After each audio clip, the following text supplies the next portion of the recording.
and multiple lenses that can be applied. There's a whole lot of behavioral science literature that talks about biases and how you include constituents into the markets. Today, I want to focus really on the recipients of capital. So you spoke about the capital pool and investors. And anything, so why would we want a gender lens to begin with? It's a great proxy for including dimensions that are underserved. So anything that widens the set of considerations when it comes to asset allocation decisions, whether it's Bangladesh as a country or women as a set of entrepreneurs, I'm all for it. And we have evidence now in Bangladesh. We have the Nobel Prize-winning institution, microcredit institution, Grameen Bank. My boss, Nobel laureate Professor Muhammad Yunus, his microcredit bank ended up becoming a predominantly women-centric organization. They, research have shown that they're better stewards of the money on behalf of the family.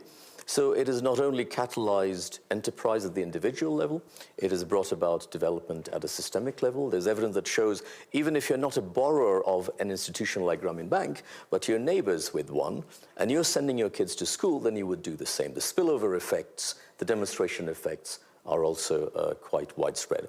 There's also literature that shows that the pushback against classic patriarchy has also been enabled by things like microcredit. So capital deployment, intentional capital deployment with women as the target recipient has wide-ranging consequences.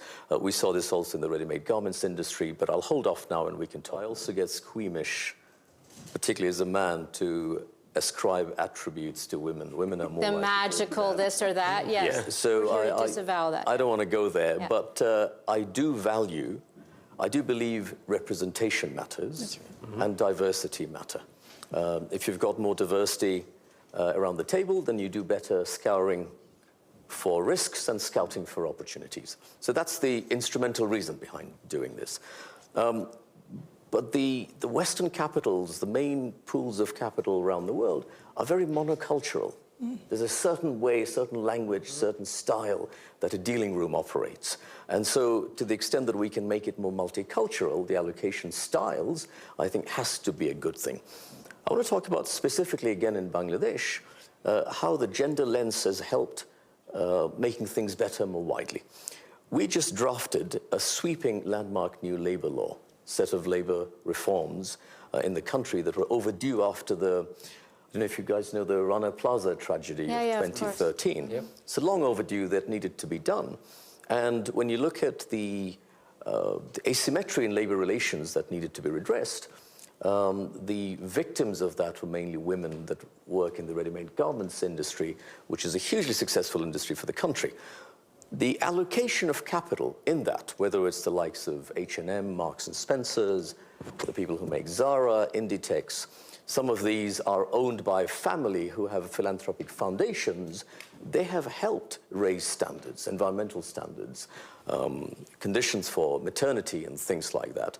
So that allocation of capital in a very intentional way has helped and catalyzed more change, but it doesn't have to be philanthropy. I wish mainstream investment could also benefit from an approach of that kind.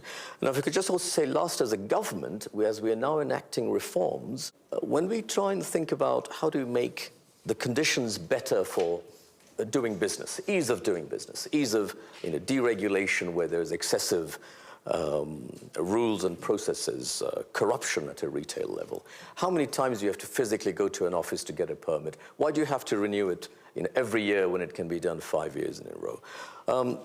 Once you put the gender lens, it makes it easier to come up with processes that would just enhance efficiency and convenience for everyone, not just women.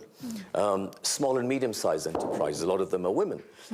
I had a blind spot. The investment committee that I run, that I chair in the government, I'd forgotten to invite them for the first couple of meetings. And when I did, I realized that, my God, they face these issues around our currency controls. If we had PayPal in the country, or if Facebook could, open up this new functionality, we could use that local language AI, it would really help.